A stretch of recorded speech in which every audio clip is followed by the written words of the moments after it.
Hey guys, welcome back to my channel. If you are new, I'm Katie and welcome to another bookish adventure. So I have not done a tag video in the longest of times, so it only seemed right that we should do a tag video. I actually didn't know what to do for today's video, and then I did actually think, I know, what about a tag? Today I'm doing the TBR book tag, which I actually think is quite fitting considering last Monday's video was my entire unread TBR pile, so it feels kind of fitting. No more preamble, let's get to it. First question, how do you keep track of your TBR pile? Well, they're in my flat, so that'll do it. Mostly probably Goodreads. I scan the barcodes and I like to sort them and stuff, but mostly like, you know, I have them and so I can see them. I have a bookcase in the hallway that actually has a lot of my unread ones. There's only a few actually in my room that are in here. The rest are kind of just accumulating, and then I will like reorganize where I want them to go afterwards. Is your TBR mostly print or ebook? Definitely print. I like to try and read at least one book on Kindle a year or one series. Although I didn't buy the Kindle myself, I still want to use it for reading, because majority I do use it for like YouTube or Netflix mostly, to be honest. How do you determine which book from your TBR to read next? So at the start of the year, I pick the books that I want to read. So I try and do a mix of rereads, books that have been on my list for ages, new and current ones, books I've bought recently. In this case, my boyfriend has picked my TBR for 2020. And then monthly, I think I'm a mood reader. I often just kind of go, oh, you know what, I really want to read that. I kind of, yeah, obviously like years before when I've had a general amount of books I want to read and books on a TBR that I want to read for the year, but then obviously I'll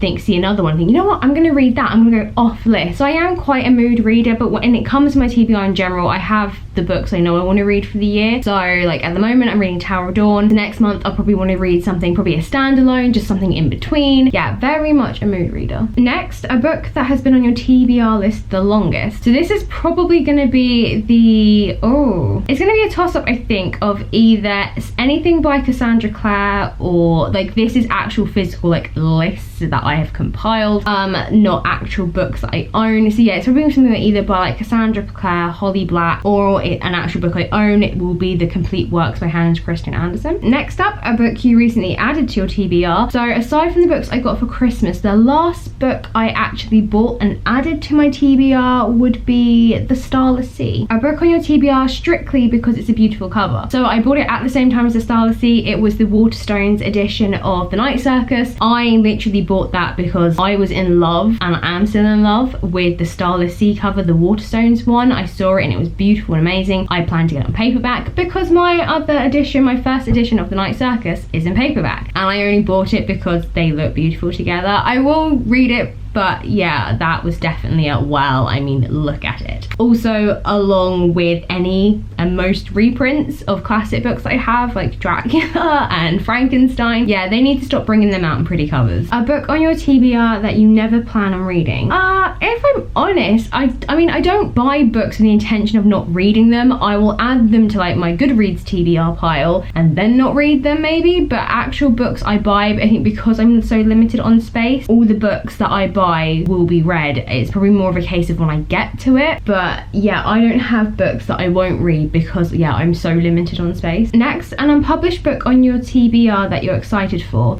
This will probably be the continuation of the Smoke Thieves series by Sally Green. I've read the first one, I know the second one's been released and I know there's another coming, but yeah, I loved her Half Bad trilogy, and I was really excited to read something else by her, and it has a multiple cast of characters, not just a single one. So yeah, ever since I found out that she was writing again and another series, I was just like, bring it on. A book on your TBR that basically everyone's read but you. The Hunger Games. Yeah, that's there. Don't know if I will read it, but that's probably going to answer the other question. I don't know if I'll ever read it. I will, but I just have to need to read it. A book on your TBR that everyone recommends to you. Yeah, The Hunger Games. The second people find out I haven't read it, they're like, oh my god, and I'm like, yeah, I'll get to it. A book on your TBR that you're dying to read. Ooh, actually, I'm not sure. There are quite a few that I'm very excited to read. Again, like I said, the continuation of reading Sally Green's series, The Starless Sea, because I was so in love with The Night Circus, and I found out she'd written another book. I could not believe it. I was like, give it to me. How many books are on your TBR shelf? So I can actually answer this because of last week's video. On my actual physical owned TBR list, there are 93 books, I think I said, but including my TBR list on Goodreads, that'll be another 100 books probably. So not masses, but yeah, I was surprised that I only had 93. It feels like I have more. However, at the same time, there's like the amount of space I have doesn't seem right for the amount I have. It was a weird surprise of, really? I was thrilled it was less than 100, but at the same time I was like, how have I got space for like 93 unread books in this place? And that's it for today's video. I hope you enjoyed. If you did, show me your thumbs and hit that like button. Comment below with some of your answers as well, especially ones like, you know, what books are you always recommended to you? What book has been on your longest? What are you excited to read, TBR wise and unpublished? If you're new, then hit that subscribe button and join me on another Bookish adventure. Plenty more videos to come. And of course, you can follow me on the socials. I will link in the description box. I hope you had a great weekend, and I will see you on Thursday for another weekly reading vlog, and will we finally nearly be out of January?